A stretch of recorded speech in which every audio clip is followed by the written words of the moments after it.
माननीय Gitarama Manjhi ji, please बैठ जाइए। महोदय, आपका समय समाप्त होगा। आज बिहार विनियोग संख्या 2 विधेयक 2021 जो पेश किया गया है सरकार की ओर से, मैं उसका समर्थन करता हूं। प्लीज बैठिए सत्येंद्र जी। सभापति महोदय, बिहार विनियोग संख्या 2 विधेयक 2021 जो सरकार के द्वारा पेश किया गया है उसका मैं समर्थन करता हूं। और समर्थन करने के पीछे बहुत सारी बातें हैं, सभी सदस्यों ने की है, लेकिन कुछ मूलभूत बातें जो हम समझते हैं कि सत्ता पक्ष के लोग भी पसंद करेंगे और विरोध पक्ष के भी लोग पसंद करेंगे, उसकी चर्चा मैं करना चाहता हूं। सबसे पहले ये मैं कहना चाहता हूं कि अनुसूचित जाति, अनुसूचित जनजाति को उनकी जनसंख्या के अनुपात में आरक्षण का प्रावधान किया गया था। 60 के दशक में मुंगेरी लाल कमीशन का गठन हुआ था।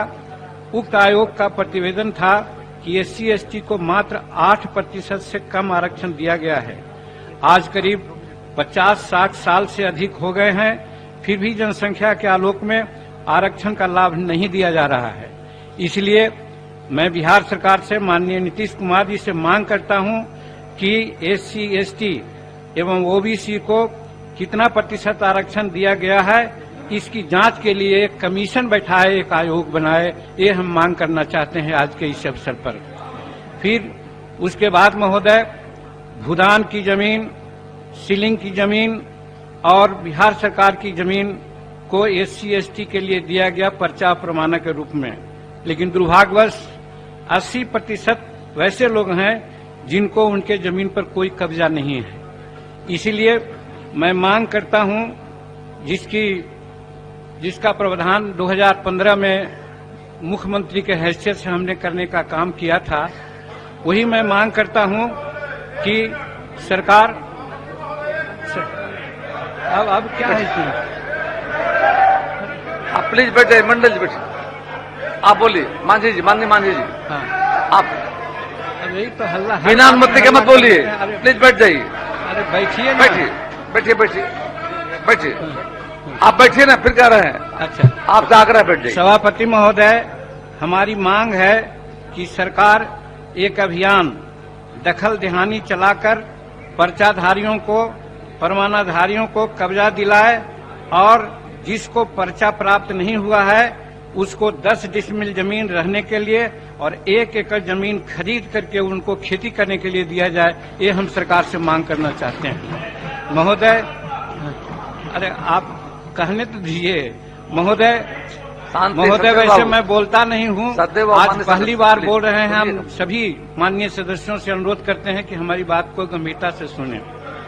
महोदय, आए दिन देखा गया है कि सरकारी सेवाओं की संख्या कम की जा रही है और निजी क्षेत्रों का विस्तार किया जा रहा है, लेकिन निजी क्षेत्रों में आरक्षण की व्यवस्था लागू नहीं होने के कारण संविधान प्रदत्त अधिकार से SC/ST और OBC वंचित हो रहे हैं। इसलिए निजी क्षेत्र में आरक्षण बिहार सरकार भी कॉम्पिटेंट है, अपने राज्य में दे सकती है, और नहीं तो फिर इसके लिए भारत सरकार से अनुशंसा कर सकती है कि आप इस प्रकार से आरक्षण दीजिए।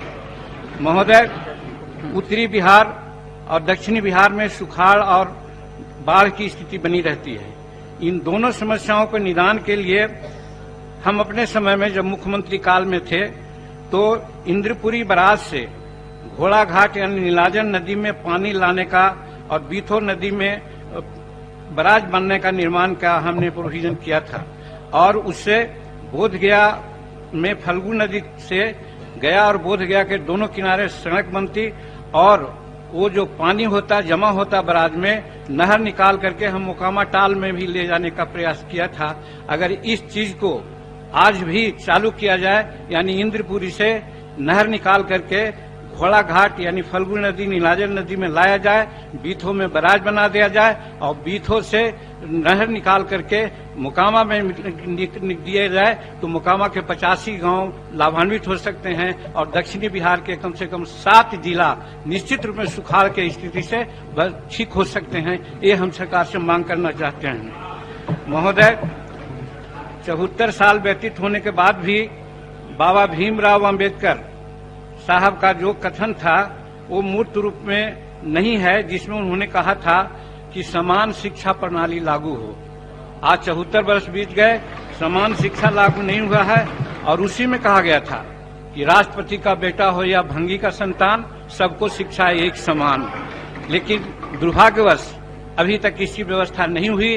और इस कड़ी में आप भी जानते हैं महोदय कि इलाहाबाद हाईकोर्ट ने आज से 3 साल पहले कहा था कि सरकारी विद्यालयों में पढ़ाई ठीक नहीं होती है और खास करके गरीब के बच्चे किसी भी जात किसी भी धर्म के हैं वहां पढ़ते हैं। अगर उसकी पढ़ाई को ठीक करना है तो सरकार व्यवस्था करे कि चाहे न्यायाधीश हो, मुख्यमंत्री हो, एमएलए हो, ब्यूरोक्रेट हो, सबके बच्चे अनिवार्य रूप में सरकारी विद्यालय में पढ़े तो विद्यालय की स्थिति ठीक हो सकती है।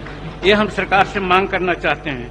और उसी क्रम में आगे महोदय मैं कहना चाहता हूं कि बिहार में दलित बेरोजगार नौजवानों को रोजगार के लिए डॉक्टर भीमराव अंबेडकर फाउंडेशन और दशरथ मांझी श्रम शोध संस्थान की स्थापना करने का हमने आदेश दिया था मुख्यमंत्री की हैसियत से।